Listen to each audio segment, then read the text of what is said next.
Et rebonjour, te voici dans la quatrième phase des guerriers phares, c'est-à-dire équiper le guerrier phare pour être un phare de lumière. Donc, quels sont les équipements? J'en ai parlé souvent de ces 11 atouts ou armes, et je vais commencer par le dernier, c'est-à-dire l'argent, ou plus spécifiquement la bourse ou l'énergie de l'argent. Comment utiliser cette énergie pour servir notre cause? Et donc, le plus simple, je vais d'abord donner les réponses parce que qu'est-ce que c'est que l'argent pour toi? Et j'ai reçu des réponses des guerriers phares qui sont répondus sur Love is my weapon, sur la page Facebook. Et voilà ce que j'ai eu comme réponse. Avant, j'avais peur. Aujourd'hui, je sais que c'est une énergie comme les autres. Elle se doit de circuler et cette énergie est nécessaire à mon développement personnel et professionnel.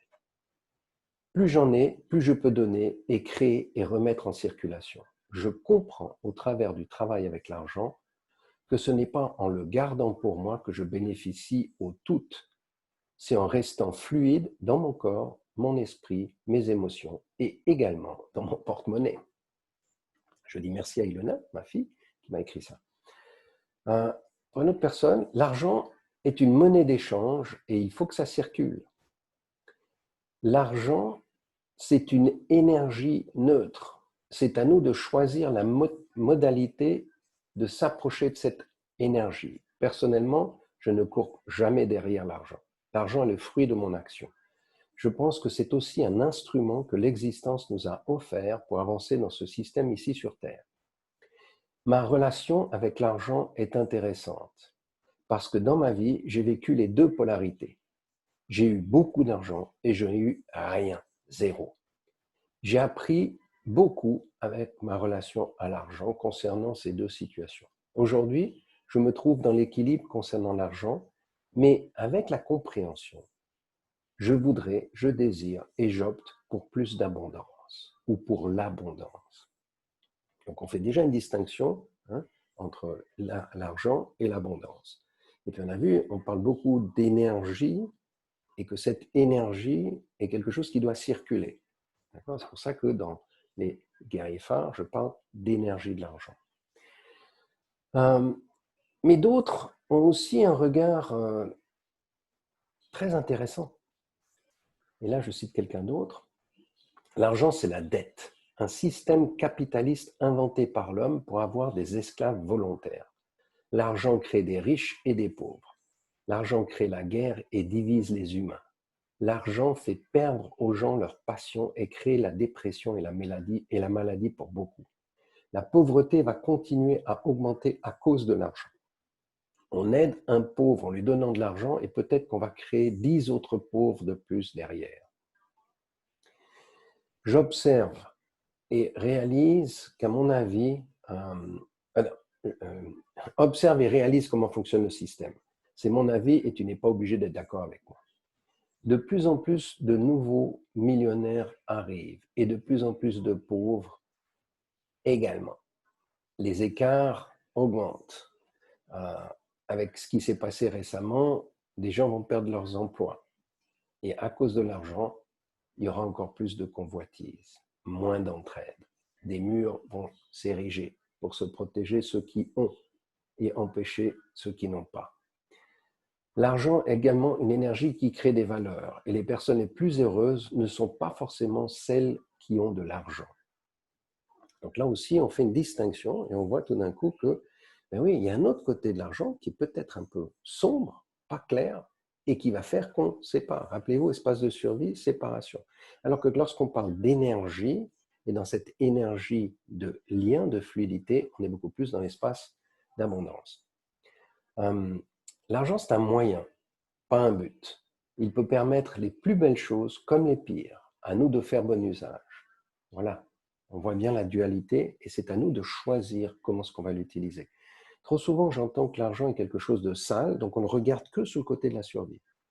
Mais lorsqu'on va le regarder du côté de l'abondance, on verra que c'est une énergie qu'on va pouvoir utiliser de manière intelligente. L'argent est un moyen par lequel on mesure la valeur de quelque chose. La mesure, comme le temps aussi, a été créée par les pensées et a ses limites. Le langage aussi est créé par la pensée et a aussi ses limites. L'amour et la compassion ou la vie entière sont au-delà de toute mesure et ne peuvent être saisis par des pensées, mais par une intelligence au-delà. Donc là, ce que nous dit ce guerrier, il nous rend attentif que oui, lorsqu'on connecte à plus grand que soi, et qu'on est dans cette énergie de lumière, d'amour inconditionnel, mais l'argent, c'est juste une illusion qu'on a créée en tant qu'humain ici pour trouver un moyen de communiquer et d'échanger. Basta. Mais lorsqu'on est dans cette énergie, ça n'a aucune valeur. L'argent, c'est la liberté individuelle. Et ça, c'est assez intéressant pour dire que, ouais, ça me sert à moi, dans mon ego, ça me rend libre. Mais est-ce que c'est la liberté spirituelle? Est-ce que c'est la liberté qu'on connecte lorsqu'on est vraiment qui on est et on se sent totalement libre, indépendamment de ce qu'il y a autour? Et on voit bien de nouveau, oui, au niveau de l'ego, de l'individu, ça nous donne l'illusion d'être libre. C'est juste une illusion. L'argent est une énergie, une fréquence neutre à partir de laquelle nous pouvons apprendre à augmenter ou diminuer les vibrations de l'argent, à un niveau de fréquence inférieur ou supérieur. Mais nous devons d'abord apprendre et réaliser la fréquence à laquelle nous vibrons et apprendre à contrôler notre flux d'énergie avant de pouvoir l'augmenter à volonté. Donc, c'est très intéressant ce que dit ce guerrier. Il dit que, bon, nous, on est un état vibratoire, l'argent, c'est également un état vibratoire. Ben, si on vibre dans des fréquences différentes, ça ne va pas marcher. Et donc, c'est à nous d'arriver à vibrer dans une fréquence qui est beaucoup plus cohérente pour qu'on puisse utiliser cette énergie de l'argent, qui est assez matérielle, d'accord, de manière cohérente, en lien avec qui nous sommes. Une autre personne, une autre guerrière, là, nous dit, dans mon héritage de valeurs et de pensées, mes grands-parents, mes parents, donc dans mes lignées, j'ai reçu une relation à l'argent compliquée. Elle est liée au manque, au sacrifice, au stress, aux disputes. Depuis, j'ai fait la paix avec le concept de l'argent. Je l'ai invité à faire partie de ma vie, mais ce n'est pas ma quête ultime. Donc on voit bien qu'avec l'argent, si on revient dans la matrice, selon où est-ce qu'on va placer l'argent, et souvent l'argent, elle est dans la matrice, elle est placée à ce niveau-là, eh ben, on va se raconter plein d'histoires sur l'argent. Et selon notre vécu avec l'argent, eh ben, ça va nous conditionner dans notre relation à l'argent. Mais si on revient que je suis pur amour, énergie, et que je suis là pour, entre guillemets, être et rayonner avec quoi? Avec ma raison d'être, mes valeurs, mes priorités, mes besoins. Et lorsque je mets ça en action à partir de cette connexion, ben l'argent, ça devient une énergie que je vais pouvoir utiliser pour continuer, faire fructifier tout ce que je suis en train de faire, me donner les moyens de continuer à être qui je suis. Et ce n'est pas quelque chose sur lequel je vais m'attacher et y joindre des croyances et des valeurs qui sont inappropriées, qui va parler justement de séparation et de quelque chose de malsain. Donc, à nous d'être attentifs comment notre rapport à l'argent. Et un autre guerrier nous dit, l'argent c'est une énergie au service de mes projets, le reflet ou l'écran de projection de nombre de mes croyances. Hein, on revient, l'énergie pour me permettre à faire mes projets, mais en même temps, il est intégré à l'argent, il y a toute l'histoire, toutes les croyances, toute la matrice. Et je ne sais plus qui c'est qui a dit ça, mais c'est super bien. L'argent est un excellent serviteur, mais un très mauvais maître. Et bien là, on revient. Si je suis, entre guillemets, connecté à l'énergie spirituelle divine et que je suis dans ma vérité, l'argent est juste un serviteur, un moyen, une énergie qui me sert à fonctionner. Mais si tout d'un coup, je m'attache à l'argent et l'argent devient mon maître, eh bien oui, là, je suis foutu. Donc voilà les commentaires des guerriers phares. Maintenant, j'aimerais donner quelques définitions sur l'argent. Et en particulier sur la notion de la finance, l'argent financier, pas simplement énergie, mais l'argent matière. À quoi elle nous sert en tant que moyen financier d'échange pour faire quelque chose. Et donc, dans notre parcours de vie, on va avoir plusieurs étapes dans la relation avec l'argent ou la relation avec la finance. La première, c'est comment je vais créer des moyens pour avoir une sécurité financière. C'est-à-dire que j'ai des revenus, je génère des revenus qui vont couvrir mes besoins, on va dire, existentiels déjà dans un premier temps. C'est-à-dire nourrir, dormir, avoir des sécurités, c'est-à-dire un toit, et puis faire partie d'une communauté et être dans cette communauté au moins pouvoir servir. Donc en règle générale, qu'est-ce qu'on va faire? On va offrir un travail qui va être rémunéré. On va parler du travail tout à l'heure. Donc ça, c'est juste la première étape. Et on sait qu'il y a quand même des gens sur cette planète qui ne sont même pas à ce niveau-là de la sécurité. Mais ce qui est assez intéressant, c'est lorsqu'on est dans des communautés qui vivent ce genre de problème ensemble, l'entraide existe vraiment. Mais lorsqu'on va amener dans ces communautés d'autres référents qui vont donner des croyances, des envies, des nouveaux besoins, tout d'un coup l'écart se crée. Il n'y a qu'à voir, tiens, je mets la télévision dans une cité, et tout d'un coup on voit plein de choses, ben, les gens commencent à avoir des envies qui ne sont pas en lien avec ce qui se passe dans leur communauté. Et on crée des nouveaux besoins qui vont faire que je me sens en insécurité financière, d'où les liens des tensions. Mais si on revient dans notre parcours, notre première étape, c'est d'être dans la sécurité financière. Good. Ça, c'est juste le premier niveau. Et je vais utiliser un schéma pour expliquer un peu qu'est-ce que j'entends par la sécurité financière. Alors, il faut que je le mette correctement pour qu'on se voit bien. Voilà. Donc, sur ce schéma, qu'est-ce qu'on voit? On voit d'abord un axe qui s'appelle l'axe de la satisfaction. Je cherche à vivre et à vivre de manière la plus heureuse, dans l'abondance. On pourrait dire ici aussi l'abondance, d'accord? Et donc, plus je monte pour être dans l'abondance, mieux à quelque part je serai satisfait. Et puis un autre axe qui est celui des dépenses en argent financier. D'accord? Donc, oui, pour avoir une sécurité financière, c'est-à-dire que je vais couvrir mes premiers besoins vitaux, j'ai besoin d'avoir un certain nombre de revenus, donc je vais dépenser de l'argent. Le deuxième niveau, c'est la vitalité financière. C'est-à-dire la vitalité financière, c'est quoi? C'est ma capacité de pouvoir m'offrir quelques loisirs. Et tout d'un coup, ben oui, je peux m'acheter éventuellement un téléphone parce que c'est à la mode aujourd'hui. Je peux aller éventuellement faire quelques restaurants, le cas échéant. Donc différents petits loisirs.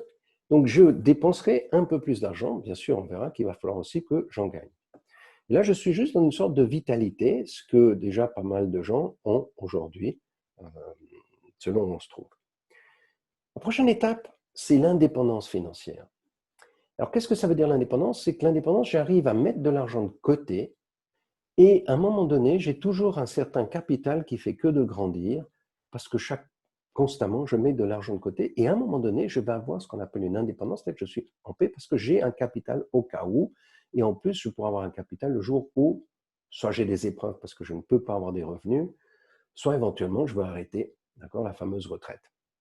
Et donc, il y a une formule magique qui vaut ce qu'elle vaut, mais elle est intéressante de prendre cette formule, c'est de dire, OK, je prends mon âge, je prends mes revenus, je multiplie par mes revenus annuels. Donc, admettons, j'ai 30 ans, je gagne 10 000 euros, pour donner un chiffre. 30 fois 120, ça veut dire 3 600 000. Et je divise ça par 10, ça veut dire que je devrais avoir une fortune économisée de 360 000 à 30 ans si je gagne 10 000 euros. Voilà. Donc ça donne des références pour voir combien est-ce que je dois mettre de côté pour avoir cette indépendance. Alors c'est un chiffre qui est un indicatif, ça dépend probablement dans quelle région on est, mais c'est un truc qui est intéressant à voir. Là, ça me donne juste cette indépendance, d'accord? Mais ce qui est beaucoup plus intéressant, c'est la liberté financière. là où je me sens serein, quoi qu'il advienne. Pourquoi? Parce que j'ai des revenus qui vont naturellement, sans que je fasse rien, couvrir mes besoins. Et donc, en règle générale, c'est ce qu'on appelle les fameux revenus passifs. Ne dépendent pas de mon activité personnelle, mais ils vont être le fruit de mes investissements, le fruit du travail que j'ai fait dans le passé et qui continue à générer des revenus. Et donc, quand j'ai ces revenus passifs qui couvrent mes dépenses, j'ai la liberté financière. Cool, fini.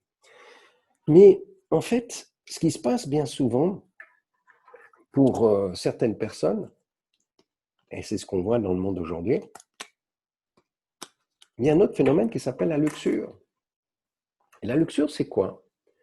C'est que je vais continuer à dépenser de l'argent, d'accord, pour satisfaire de plus en plus de besoins, mais sans être heureux. Et concrètement, alors j'ai besoin de paraître, donc je vais acheter des habits pour paraître, pour faire un truc.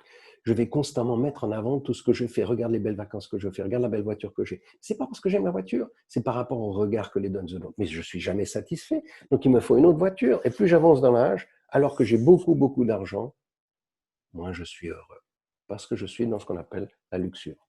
D'accord? Donc nous, c'est pas ça qu'on cherche, c'est pas ça qu'on veut. Et c'est là que ça devient beaucoup plus intéressant. Oui, si on arrive au stade de la liberté financière, nous, ce qu'on aimerait, c'est pas dépenser plus, mais continuer à monter sur cet axe, l'axe de l'abondance, l'axe de la satisfaction.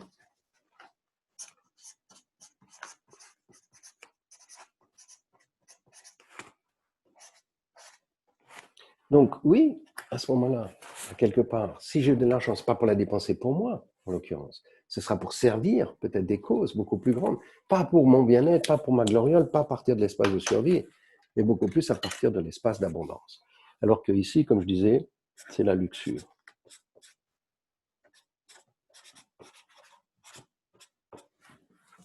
Voilà.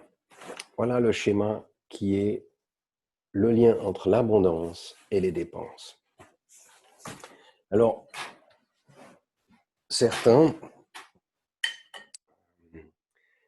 avant d'arriver à la liberté financière, ça prendra quelques années. Ah oui, ça prendra quelques années, voire quelques dizaines d'années. Si je viens dans mon cas, moi j'ai goûté à la luxure, clairement. À un moment donné, qu'est-ce qui s'est passé? Eh bien, j'ai gagné de l'argent en ayant vendu les entreprises familiales. Donc, j'ai eu beaucoup d'argent. Et puis, qu'est-ce que j'ai fait? Ben, j'ai passé cet argent en attendant que les revenus viennent d'eux-mêmes. Donc, de pot, j'ai mal placé. Donc, l'argent est parti très vite. Et puis, en plus, j'ai commencé à vivre une vie de luxure. C'est-à-dire qu'on allait dépenser de l'argent bêtement parce qu'on en avait. Mais ce n'est pas ça qui nous rendait heureux. En fait, ça nous a plutôt embêté, tout ça, de devoir constamment investir ou dépenser de l'argent. Pourquoi? Pour plaire aux autres? Pour avoir un rôle parmi les autres? Donc heureusement, avec les expériences de la vie, parce que j'en ai beaucoup perdu, ben ça m'a fait reprendre conscience de qu'est-ce que c'est que l'argent. Et en fait, je suis beaucoup plus heureux en ayant moins d'argent aujourd'hui et en dépensant beaucoup moins. J'en ai beaucoup plus conscience que ce que j'étais avant. Donc voilà, j'en suis un exemple de qu'est-ce que ça veut dire aller dans l'abondance. Mais j'ai commencé par aller dans la luxure, pour après revenir en arrière et aller dans l'abondance. Donc j'ai aussi parlé du travail. Et qu'est-ce que c'est que le travail? Donc, il y a deux notions dans le travail. Il y a la notion du travail rémunéré, celui que je vais être payé pour.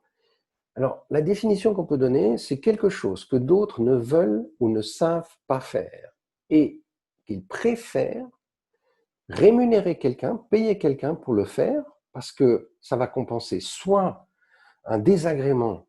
J'ai pas envie de le faire, donc j'ai un désagrément, je le fais faire par quelqu'un d'autre. Je prends un exemple, j'ai une femme de ménage. Ouais, je préfère être prêt à créer des ateliers comme celui-là plutôt que de faire le ménage. Mais pourtant, quand je le fais, c'est cool. Mais bon, j'ai un choix et je vais plus dans mes priorités et mes besoins. Donc, je vais payer quelqu'un pour le faire. Désagrément, ou bien il y a des choses que je ne sais pas faire et donc je vais payer quelqu'un qui sait le faire. Par exemple, je dois construire un toit. eh ben, je ne sais pas construire un toit, je vais faire appel à quelqu'un qui a cette compétence. Mais je pourrais dire, tiens, je vais l'acquérir, cette compétence, sorte que ça me prendra du temps. Et donc, je préfère rémunérer quelqu'un. Voilà le travail rémunéré. Mais il y a une autre notion du travail. Tout le travail que l'on fait, entre guillemets, parce qu'on veut apprendre quelque chose. Donc, je ne suis pas rémunéré, j'apprends, je vais faire un stage, je ne suis pas rémunéré. Je fais quelque chose parce que c'est ma passion. Donc, je le fais par bonheur. Par exemple, j'offre des ateliers de pardon ou de réconciliation, pas pour gagner de l'argent, parce que c'est ma passion, c'est ma raison d'être, et donc c'est ma manière de servir, et je ne gagnerai pas là-dessus, mais c'est quelque chose, de nouveau, qui me touche. D'autres vont faire quelque chose, un travail, parfois par pitié, ou et ça, c'est malheureusement, ça crée beaucoup de tensions, d'accord, mais il y en a beaucoup qui le font, particulièrement dans les domaines où il y a des milieux défavorisés. Je ne dis pas que tout le monde le fait, et de loin pas, hein, mais ceux qui le font dans cette énergie ne le font pas forcément de manière très saine. Certains vont faire un travail juste pour être reconnus. Regardez comme je suis bien, regardez comment je sers, je me mets toujours aux côtés, je m'oublie chaque fois, je fais plein de choses, je suis toujours là à aider tout le monde, juste pour qu'on me dise « Ah, qu'est-ce qu'il est cool celui-là », c'est un besoin de reconnaissance. D'autres vont faire quelque chose parce qu'ils veulent le pouvoir, ils veulent acquérir le pouvoir, donc ils vont essayer de rendre des services, mais c'est un peu manipulatoire, juste pour qu'ils accèdent à quelqu'un qui va leur donner un retour. Il y a aussi des activités qu'on fait par habitude. Tiens, ça s'est toujours fait comme ça, on ne s'est jamais posé la question, et donc je le fais, ou bien par tradition. D'accord ? Et donc, tout ça, ce sont des activités, un travail, mais qui n'est pas rémunéré. Alors maintenant, la question, c'est que dans notre quotidien, on ne fait pas que du travail rémunéré, on fait aussi d'autres choses, et c'est important d'avoir un équilibre. Par contre, ce que j'ai envie de te faire réfléchir, c'est lorsque je fais un travail rémunéré, il faut que ce que je vais toucher serve pour tout. Donc, j'ai intérêt, lorsque je me fais payer, à me faire payer correctement, voire bien payer. Non pas parce que je suis égoïste et que l'argent m'intéresse, non. C'est parce que grâce à cet argent, je vais pouvoir justement servir toutes les causes qui sont les miennes. Et dans certaines, je ne vais pas être rémunéré. Donc, oui, quand je travaille, j'ai intérêt à taper dans un domaine dans lequel je sais que je vais être bien payé, par respect de moi, par amour de moi, rien d'autre. Donc, j'ai envie de te faire réfléchir, et là je vais partager mon écran, à calculer quel est ton revenu net par heure. Et on va voir que c'est très important de le faire. Donc, dans le cas concret, je prends une estimation, d'accord ? Et je dis, OK, admettons que tu gagnes 10 000 euros par mois. C'est un chiffre indicatif pour donner un truc simple. De ce montant-là, tu vas calculer combien d'heures tu travailles. Admettons que tu travailles 8 heures par jour, 22 jours par mois. Donc, ça veut dire que tu travailles 176 heures par mois. Good. Tu divises les 10 000 euros par 176 et ça va te donner ton revenu brut par heure. Dans le cas concret, 57 euros. Mais en fait, avec ces 57 euros, qu'est-ce que tu vas faire, entre guillemets, pour les obtenir ? Et donc, on va déjà voir qu'une partie importante va être prise par les impôts. Dans le cas concret, j'ai mis 25%. Donc tout d'un coup, tu as déjà 14. Donc on va enlever tout ce qui part pour que tu puisses générer, toi, ces revenus. Donc déjà, j'ai 14,25 € qui partent parce qu'il y a 25% d'impôts. Ensuite, tu calcules combien d'assurances tu payes par année qui sont en lien avec ton travail. Alors ça peut être éventuellement des assurances civiles, protection civile, ça peut être des assurances de voiture, si tu as une voiture, ça peut être éventuellement une assurance maladie, parce que tu estimes que c'est important pour toi, ou bien parce que ton employeur le déduit, d'accord ?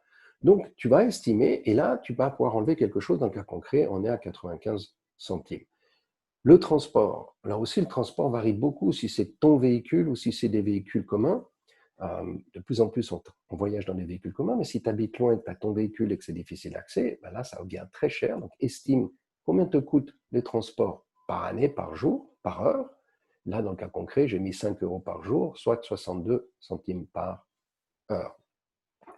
Les repas liés au travail que tu vas prendre parce que tu es au travail, et certains, ils vont coûter un peu plus cher parce que tu n'as pas accès où tu es, donc selon où tu es. Donc, je te laisse calculer pour toi. Ici, moi, je suis arrivé à 1,25 € par jour, par heure.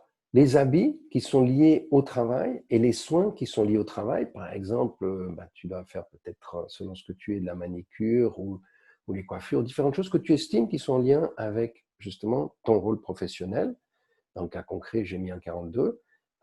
Activités compensatoires, il y a des activités qui sont liées, tiens, je dois faire un peu de pub, soit pour moi, sur Facebook, donc j'ai des abonnements ou différentes choses, soit je vais à des apéros parce que c'est important de faire du social. Donc voilà, estime, là j'ai mis 57 centimes par heure.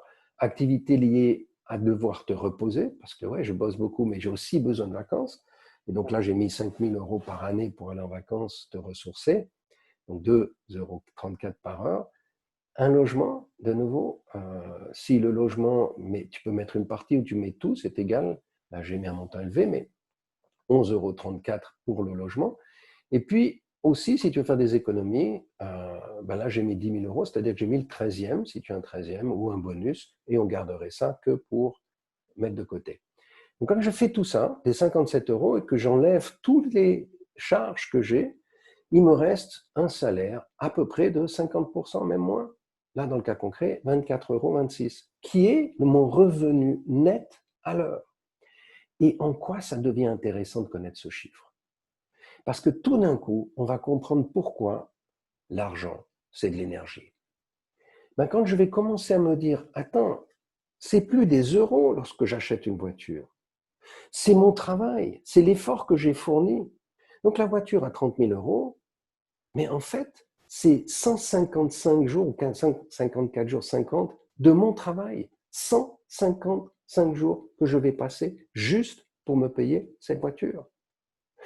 La soirée en boîte qui me coûte 200 €, en fait, c'est pratiquement une journée de travail que je viens d'utiliser pour ça.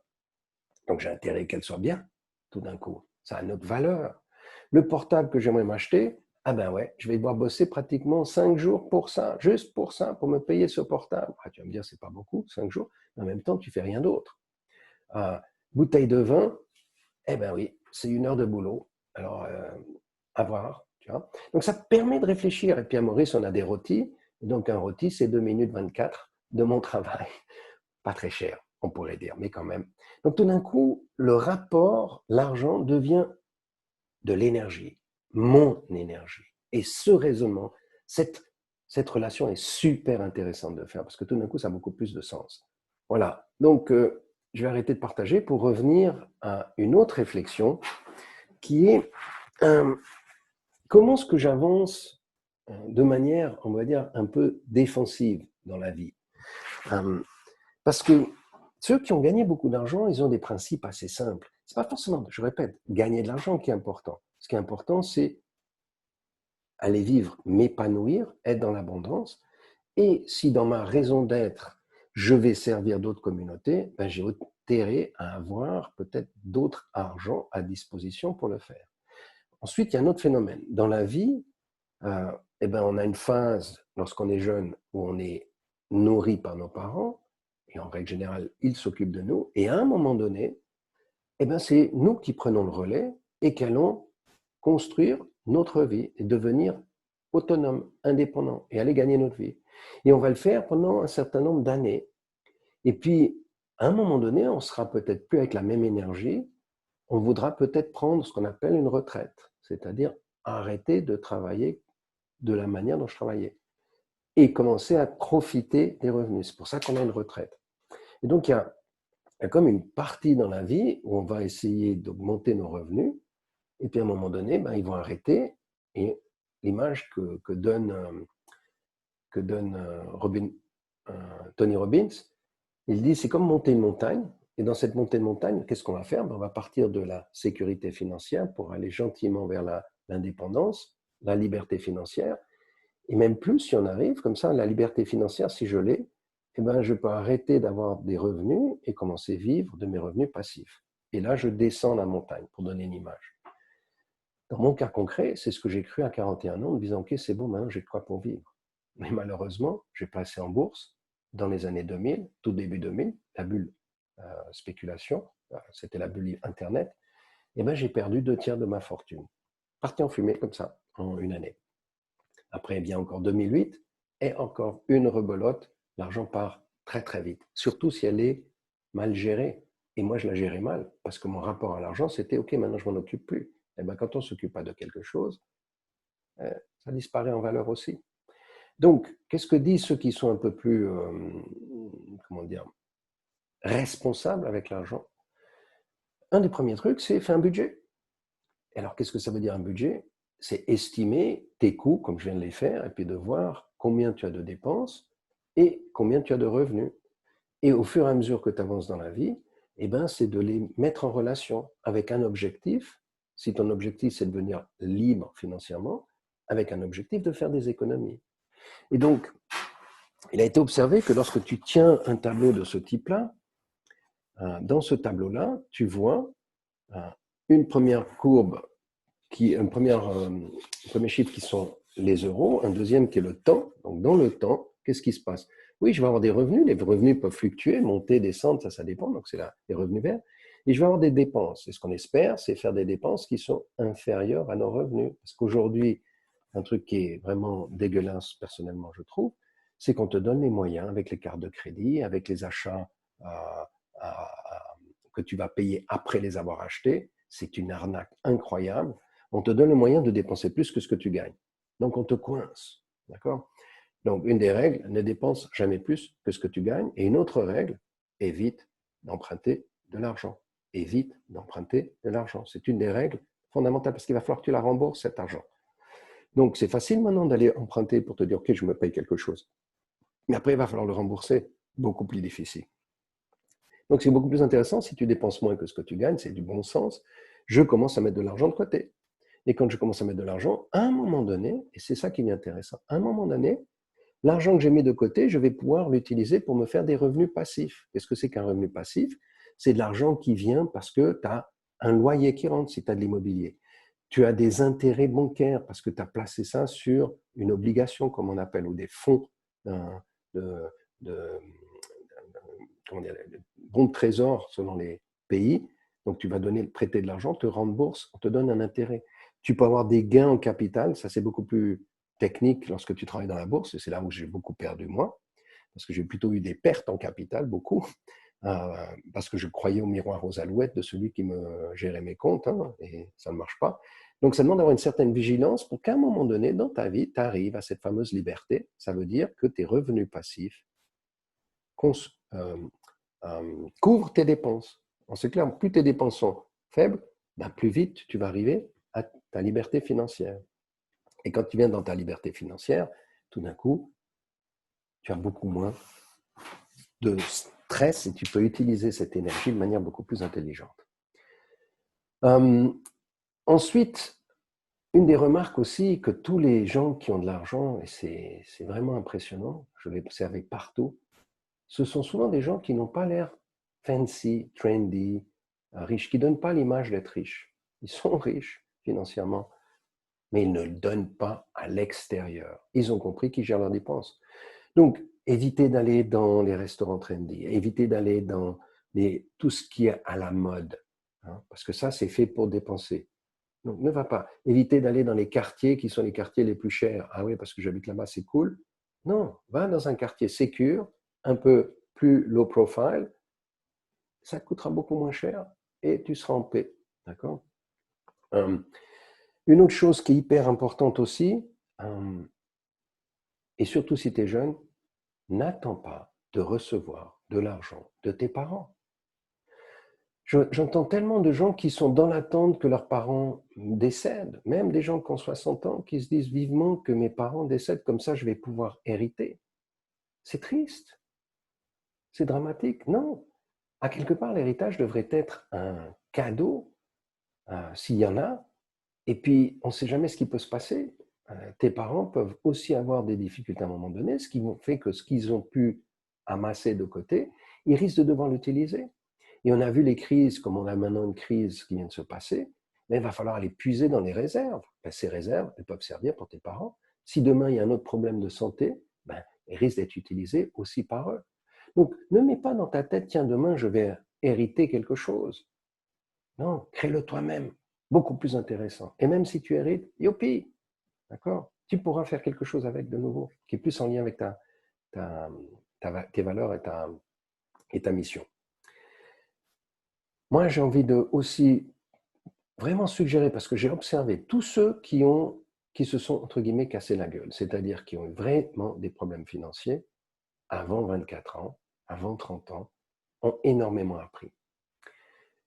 Moi, je ne suis pas un très bon exemple, mais quand même, ça m'a énormément marqué. J'ai 22 ans, j'habite avec une copine, la vie est cool, elle paye, elle a un revenu, donc elle paye tranquillement bien le loyer.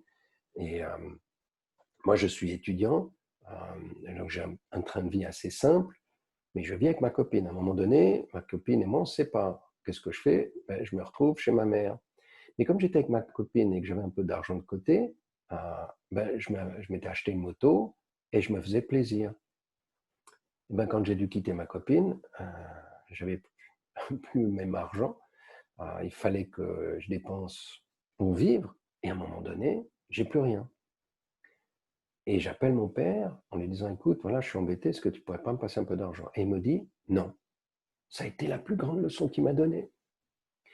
J'ai dû aller me débrouiller pour trouver de l'argent, aller donner des cours, marcher au lieu de prendre le bus. Et alors dans ce temps-là, c'était des pièces, d'accord? Et chaque pièce, en Suisse, chaque franc, et je me souviens, le 5 francs, ça avait énormément de valeur pour moi. Donc là, j'ai vraiment pris conscience. C'était une super leçon. J'ai un frère qui, lui, a fait faillite quand il avait passé juste 30 ans. Et là, il a vraiment appris, il n'a pas fait faillite, mais il a eu un sérieux revers, il était dans l'immobilier, il a eu un vrai revers, donc il a vraiment recommencé à zéro et il a vraiment appris la valeur de l'argent. Si je compare ça avec d'autres personnes qui ont reçu de l'argent et qui, entre guillemets, ah ben, vivotent comme ça, n'ont pas la valeur de l'argent, ben, je les vois beaucoup dépenser et vieillir, entre guillemets, en ayant de moins en moins d'argent et en étant de plus en plus mal, parce qu'ils ne savent pas comment faire, ils ne savent pas comment le créer. Donc, quand tu as eu une claque de la vie financièrement quand tu es jeune, tu sais comment te retourner, tu sais apprendre. Et je vois plein d'autres jeunes qui, eux, déjà à 22, 23 ans, 24 ans, se mettent en route pour trouver des solutions et gagner de l'argent, même si ce n'est pas beaucoup, mais ils ont appris comment faire. Et plus tu apprends comment faire, ben plus tu sais, plus tu as confiance et plus tu sauras, égale les épreuves que tu vas rencontrer demain, tu sauras rebondir. Voilà pour ce qui est jouer défensif. Maintenant, un autre truc qui est aussi intéressant, si tu veux avoir la liberté, l'indépendance, ben, ne deviens pas employé. C'est un peu dur ce que je vais te dire. Au début, c'est cool, d'accord, de devenir employé pour apprendre, mais travaille pour quelqu'un pour apprendre. Mais le plus rapidement possible, deviens ton propre patron. Donc, aujourd'hui, on voit bien qu'il y a énormément de petites PME qui existent. Alors, qu'est-ce que ça veut dire? Il y a plein de startups qui démarrent. On a plein de nouveaux business qui démarrent. Et on a des moyens aujourd'hui pour devenir indépendant assez facilement, grâce en particulier à l'outil informatique, Internet. Alors, il y a quelques règles lorsque tu vas être patron. Je vais te les donner maintenant. Et ben, j'espère qu'elles te serviront. J'espère que tu prends bonne note le jour où tu te dis, OK, je me lance. La première règle, focus. C'est-à-dire mettre son attention et rester sur ce que tu veux faire. Mais focus sur quoi? Ben, on a fait un travail pour définir ta raison d'être, pour définir tes super pouvoirs, pour définir tes valeurs, et puis aussi pour définir ton projet. Donc, quand tu as commencé, que tu arrives à définir ton projet à 12-18 mois, comme je t'ai accompagné à le faire, bien sûr que le projet, c'est juste une intention qu'on place, mais reste focus sur ton intention. Ton intention, c'est pas dans le détail arriver à gagner tant d'argent dans tel temps, c'est pas ça. C'est servir, c'est revenir à tes valeurs, revenir à ta raison d'être. Donc tant que tu restes dans pourquoi tu es là et que tu continues à servir, tu restes focus, tu restes euh, euh, concentré sur cet objectif ou sur cette intention plus qu'un objectif. Toute ta vie. Et bien sûr, tu y arriveras. Dans mon cas, je pense que je l'ai été à ce niveau-là quand j'étais jeune. Après, je suis parti parce que je voulais apprendre et j'ai très content d'avoir appris, d'avoir travaillé pour des super grandes entreprises. J'ai appris énormément. Et puis à un moment donné, ben, j'ai, entre guillemets, pas osé.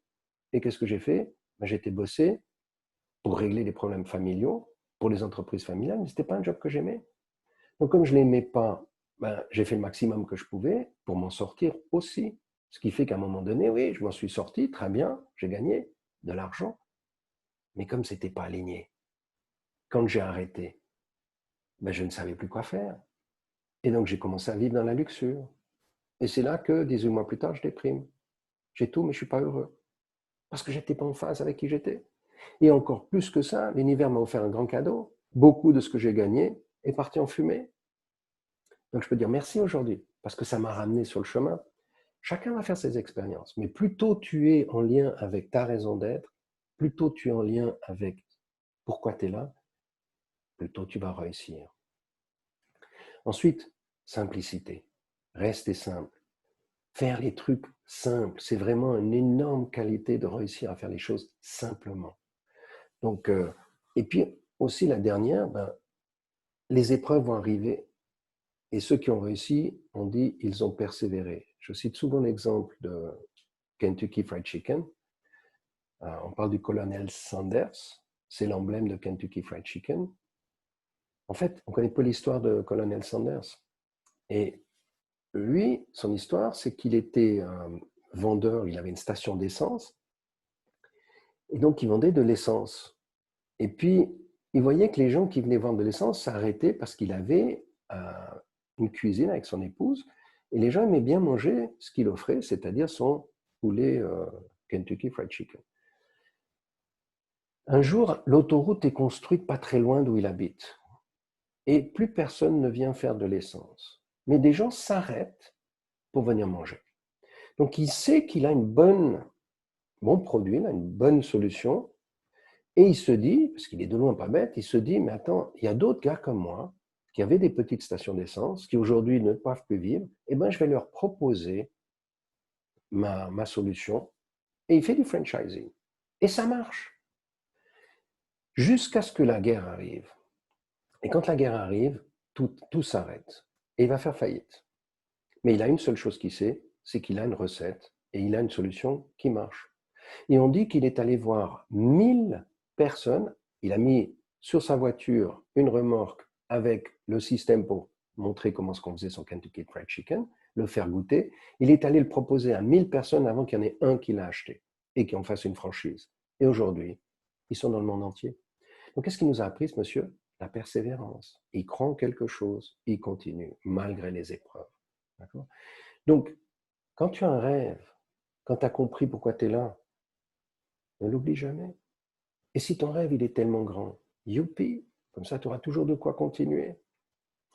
Et quand la tempête arrivera, regarde ton rêve. La tempête, elle va juste te faire un peu dévier. C'est là qu'il va falloir être agile. Mais ton intention reste. Tu vas juste, en fonction de ce qui se passe, naviguer, comme on le fait lorsqu'on est en bateau.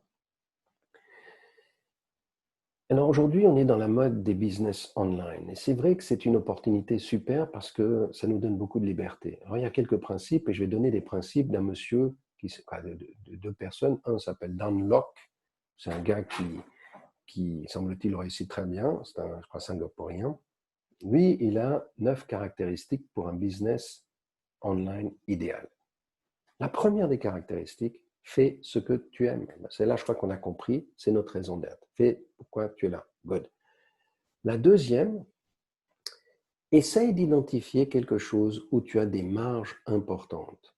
C'est-à-dire, lorsque tu vas regarder combien ça te coûte de le produire et combien tu peux le vendre, il y a un grand écart entre deux.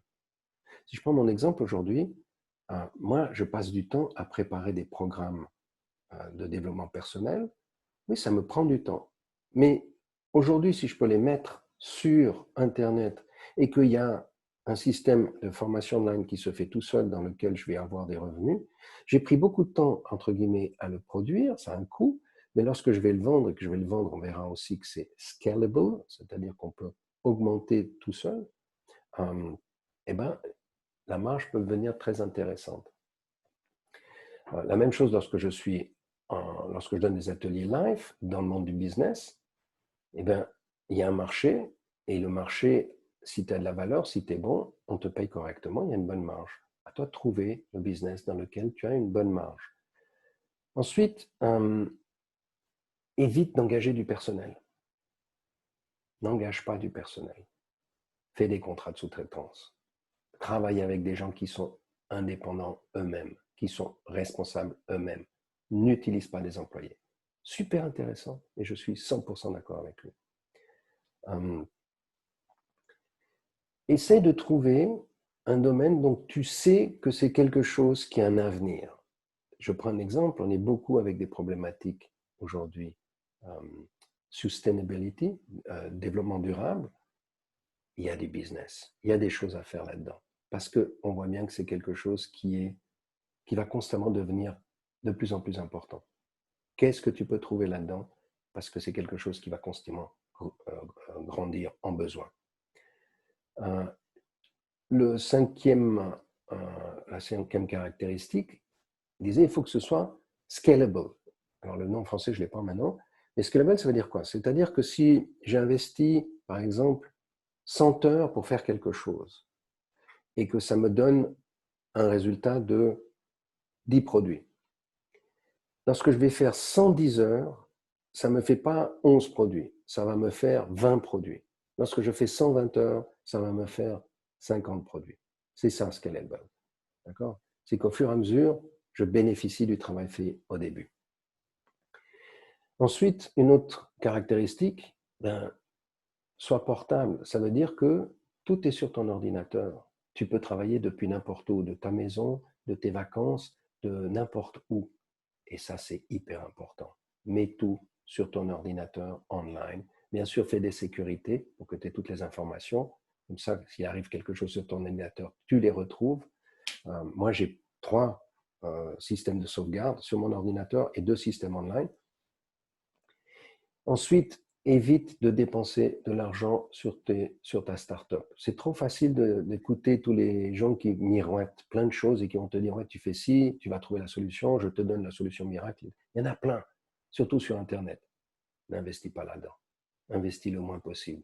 Apprends par toi-même. Fais des tests, on va voir tout à l'heure.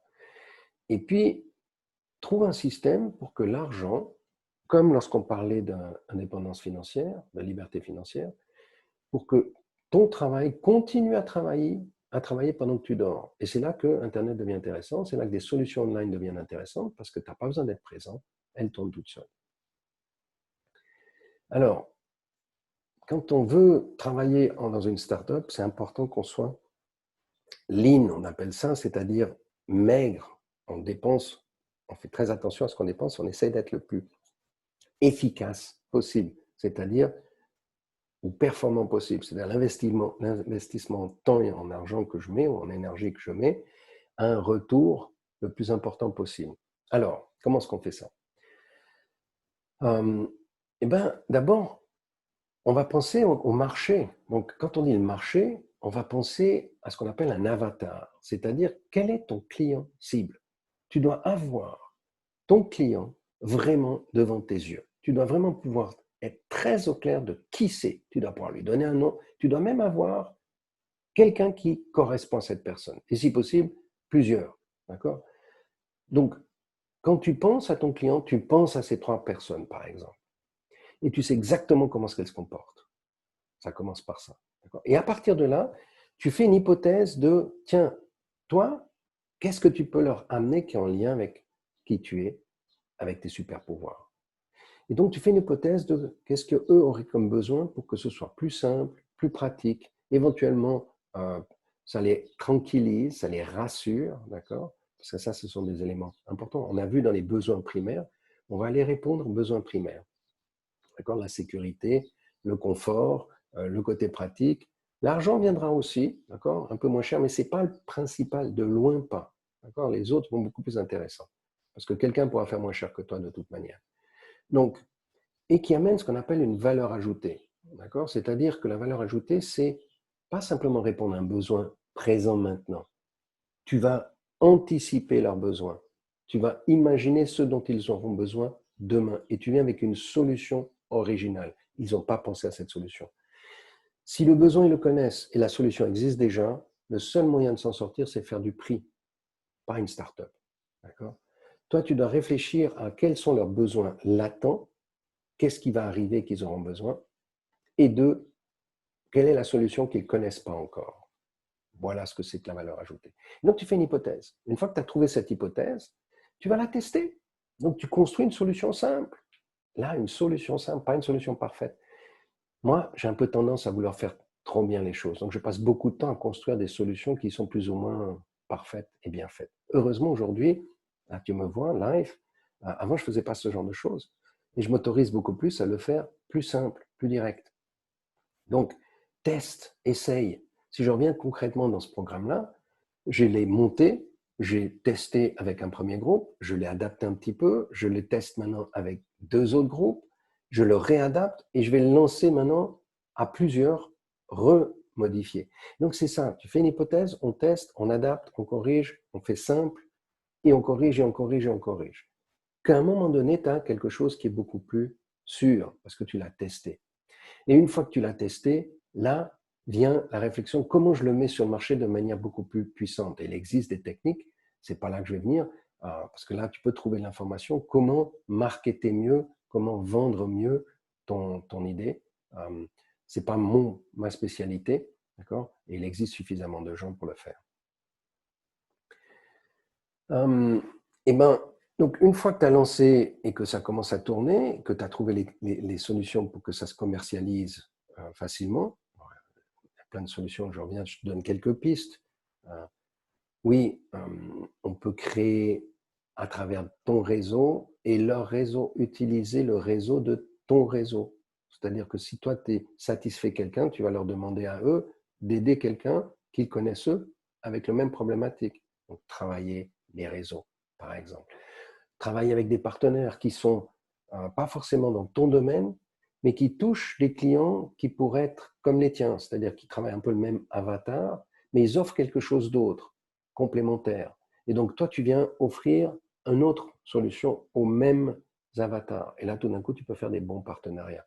Ils restent indépendants, tu restes indépendant, mais on travaille le même avatar avec des solutions différentes. Voilà, il y a plein de techniques comme ça, je ne vais pas venir là-dessus.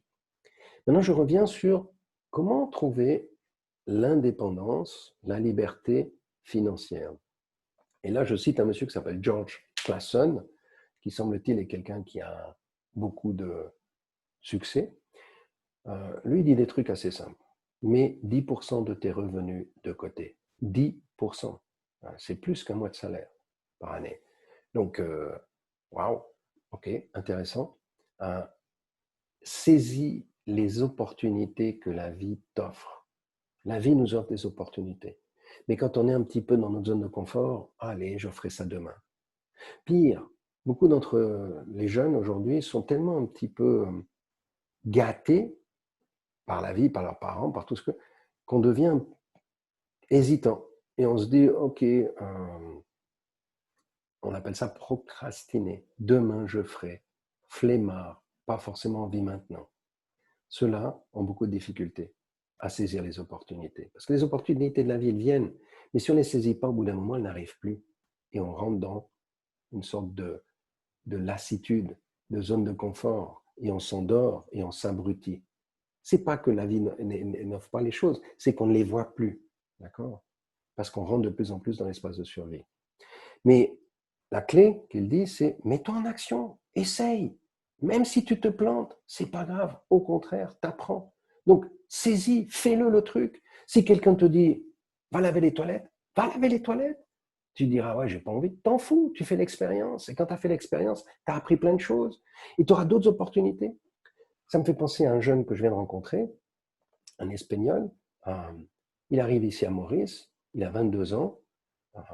Il a commencé à bosser à 14 ans. En faisant quoi? En vendant de la bœuf. Oui, il est allé vendre de la bœuf dans la rue à 14 ans. Alors vous allez me dire, c'est dégueulasse. Oui, bien sûr, c'est dégueulasse. Mais par contre, qu'est-ce qu'il a fait?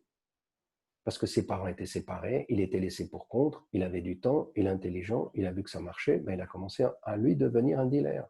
Ça n'a pas duré, hein, je tranquillise. mais il a appris énormément à qu'est-ce que ça veut dire vendre. Son père a des business, à un moment donné, il a 17 ans, et il dit, OK, moi, je ne veux pas aller étudier, je veux travailler. Et son père lui dit, OK, mais tu ne viens pas chez moi, tu vas bosser chez quelqu'un pour apprendre. Et il le met dans une société de vendeurs de voitures. Et donc, il va commencer à vendre des voitures. Il a 17 ans, 18 ans. Et il apprend encore plus qu'est-ce que c'est vendre. Et il est bon vendeur parce qu'il a commencé très tôt à dealer. Donc, il a su comment vendre. Et il devient un bon vendeur. Et on lui propose une place pour rester là-bas. Il dit non, c'est pas ça que je veux. Et donc, il retourne chez son père, il dit maintenant je vais travailler pour toi. Et son père fait des cravates. Donc, il a des usines textiles. Et il va commencer on the floor, sur les machines, à coudre du tissu pendant des journées entières, à se lever tôt le matin, à faire le travail des gens qui sont les plus simples. Et il apprend tout. Bien sûr qu'à un moment donné, lorsqu'il va aller vendre ses cravates, il est très bon parce qu'il sait ce qu'on peut faire et pas faire. Et donc, il devient de nouveau un bon vendeur de cravates. Et son père lui dit, écoute, c'est content, je te donne le lead de tout ce département, de tout ce business. Il a 21 ans. Et lui, il dit, non, je veux vivre parce que si je rentre maintenant, je vais finir ma vie là-dedans, je ne veux pas. Et il vient, et il part à Maurice, et il rentre à Maurice, trouve un stage dans une petite PME où il va se débrouiller, mais en même temps, il rencontre des opportunités. Il va quitter ce stage, il vend des salades, il trouve un moyen de vendre des masques fabriqués à Maurice en Espagne, de vendre des cravates espagnoles à Maurice. Il se démerde. 22 ans, 23 ans, même pas. Donc, il saisit toutes les opportunités que la vie lui offre. Les salades, elles sont venues parce qu'il a rencontré quelqu'un avec qui il courait, qui, entre guillemets, travaille dans une boîte qui font des salades. Et période de confinement, mais il dit, c'est pas grave, prends sa voiture et il va. Il se fait arrêter par la police, il trouve des moyens. Voilà. C'est ça que ça veut dire. Saisir les opportunités. Essaye, tu te débrouilles. Tu réussis pas, c'est pas ça qui est important. C'est de faire l'expérience. À l'inverse de beaucoup de ceux qui sont en train de procrastiner et d'être flemmards et de rester derrière leur jeu vidéo ou leur écran et à, on va dire, perdre leur journée. Et puis la troisième clé ou recommandation importante que donne George Clason, c'est ne dépense pas plus que ce que tu gagnes. On en a déjà parlé. Ne fais pas d'emprunt. Voilà des trucs assez basiques concernant l'argent. Alors, on va terminer maintenant et je te suggère de te poser quelques questions. La première, est-ce qu'aujourd'hui, dans le rapport entre l'abondance, la satisfaction, d'accord, l'abondance, et maintenant, non plus l'argent des dépenses, mais l'énergie fournie, rappelez-vous, donc si moi je gagne 25 euros par heure pour donner un chiffre, tiens, ce que je vais maintenant faire pour me satisfaire avec 25 euros, est-ce que je fais juste ou pas? Donc, est-ce que demain, par exemple, je vais m'acheter mon dernier téléphone qui va me coûter, qu'est-ce qu'on avait dit? On ne me rappelle plus maintenant, tant de jours de travail. Je vais aller revoir. Est-ce que je vais m'acheter, où est-ce qu'il est? Voilà. Est-ce que je vais m'acheter mon portable qui me demande 5 jours de travail? Voilà, je vais bosser 5 jours pour avoir ce portable. Est-ce que je le fais ou est-ce que je ne le fais pas? Et est-ce que, en ayant ce portable, surtout, est-ce que ça m'aide à servir ma raison d'être, servir mes valeurs? Est-ce que ça me nourrit dans mes valeurs? Est-ce que c'est en lien? Est-ce que ça me fait avancer dans mon projet, ce à quoi je suis en train de mettre mon énergie pour servir l'univers? Et donc, quand on fait constamment cette réflexion, on a beaucoup plus conscience de comment on utilise cette énergie de l'argent.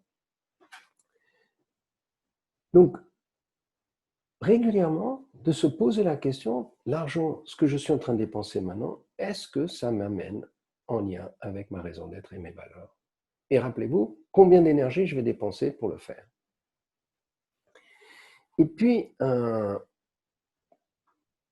aussi, on peut se poser une question, qu'est-ce que je changerais si je ne travaillerais pas pour l'argent? Parce que certains d'entre nous travaillent pour l'argent. Donc, si tu te dis, je ne travaille plus pour l'argent, qu'est-ce que tu changes vraiment dans ta vie? Et puis, une des grandes difficultés que moi j'ai eues, parce que j'aime pas faire, certains aiment bien faire, c'est suivre l'évolution de mes dépenses et de mes revenus. Alors aujourd'hui, c'est facile avec Excel, je le fais depuis pas mal d'années, mais je le fais surtout quand j'ai des périodes un peu difficiles. Quand tout va bien, j'ai tendance à laisser de côté. Donc, la suggestion, c'est quelle motivation tu as pour mettre en place un système de suivi de tes dépenses et de tes revenus et aussi de tes économies. Puis une fois que tu as les économies, viendra se poser la question comment je les place, mais ça on pourra en reparler où tu trouveras des gens pour te répondre à ces questions. Mais l'important c'est quelle motivation tu as pour commencer à suivre tes dépenses, tes revenus mensuellement et le faire tout au long de ta vie. Voilà ce que je voulais te proposer en ce qui concerne l'argent. J'ai pris pas mal de temps. J'espère que cette bourse énergie d'argent qui nous sert en tant que guerrier phare pour continuer à rayonner d'amour, inspirer les autres à faire la même chose que nous et vivre dans l'abondance. Et on voit l'abondance, c'est l'énergie d'argent que je vais mettre à dépense pour me servir dans l'abondance. Et plus le rapport énergie faible, retour en abondance élevé, plus je suis heureux et plus je suis dans la vie. Et là, j'ai aucun problème à aller utiliser l'argent. Bonne continuation, j'espère que ça t'a servi tout ça. Et à bientôt.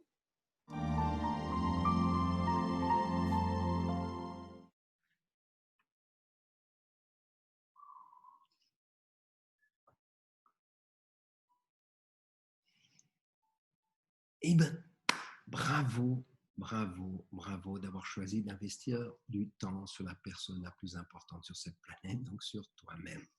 Et bien sûr, merci. Je suis très honoré que tu aies décidé que je t'accompagne sur ce chemin de l'aventure des guerriers phares.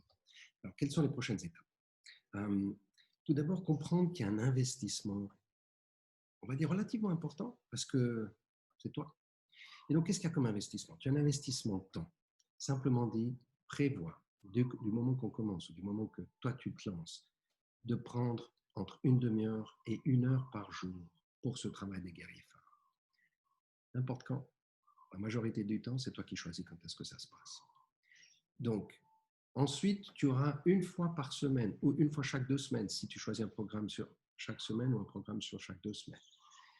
Une fois par semaine ou une fois chaque 2 semaines, nous aurons une conférence Zoom, un atelier Zoom où je te coach avec un petit groupe de 8 à 10 personnes. Et là, il va falloir prévoir 3 à 4 heures. Je sais que c'est intensif, on fera des coupures, mais c'est un gros travail et donc on va prendre ce temps-là. Ensuite, il y a un investissement aussi en argent. Alors, l'investissement en argent, si tu devais passer ce temps avec moi et faire tout ce programme avec tout ce qui est offert, ça te coûterait 13 600 francs, 13 600 euros. Donc, beaucoup d'argent. Et donc, comme vous êtes à 10, je coupe ça par 10. Et donc, tu as la possibilité de faire ce programme-là pour 1 360 euros. Si tu le prends par module par module. Maintenant, si tu le prends en une fois, tu prends les 4 modules en une fois, c'est 950 euros. Maintenant, au niveau de la modalité de paiement, selon comment tu es, tu as la possibilité de payer tout en une fois ou tu as aussi la possibilité de payer en 3 fois. Tout ça est expliqué après. Une fois au début, une fois pendant et une fois avant la fin. Voilà pour ce qui est de l'investissement. Concernant les prochains pas, il y a 3 prochains pas. Le premier, c'est choisis toutes les disponibilités que tu as pour participer, pour fixer la prochaine session qui sera notre session de démarrage. Donc, tu as un lien, tu vas, et là, tu auras des dates proposées, mais tes disponibilités, si tu es disponible, à toutes les dates qui sont proposées. Ça me permet rapidement après de revenir vers toi, de créer le groupe, de revenir vers toi, et on commencera à la date qui sera OK pour tout le monde. Deuxième chose, c'est préparer un cahier, choisir un cahier, un beau cahier que tu aimes. Alors moi, j'ai plein de cahiers différents. J'ai celui-là pour une chose, j'ai celui-là pour un autre travail, j'ai celui-là pour un autre travail. Et j'en ai encore plein d'autres en fonction de chaque atelier ou chaque travaux que je fais. Donc, choisis un cahier que tu apprécies. Et une fois que tu as choisi ce cahier, mets ton nom au début, mets tes coordonnées, parce que si jamais tu dois le perdre, ce serait quand même bête. 2, laisse les 3 premières pages vides, n'écris rien dessus. Tu écriras au fur et à mesure, je t'expliquerai qu'est-ce que tu mettras dedans. Et la troisième chose à faire, c'est visionner les 2 vidéos que tu as en lien avant que nous démarrions. C'est une vidéo d'introduction qui explique quelques aspects pratiques, et puis une vidéo où on a déjà la première formation qui parlera des 9 comportements normaux des humains. Voilà, sur ce, je me réjouis vraiment beaucoup de te retrouver très prochainement ensemble. Yes!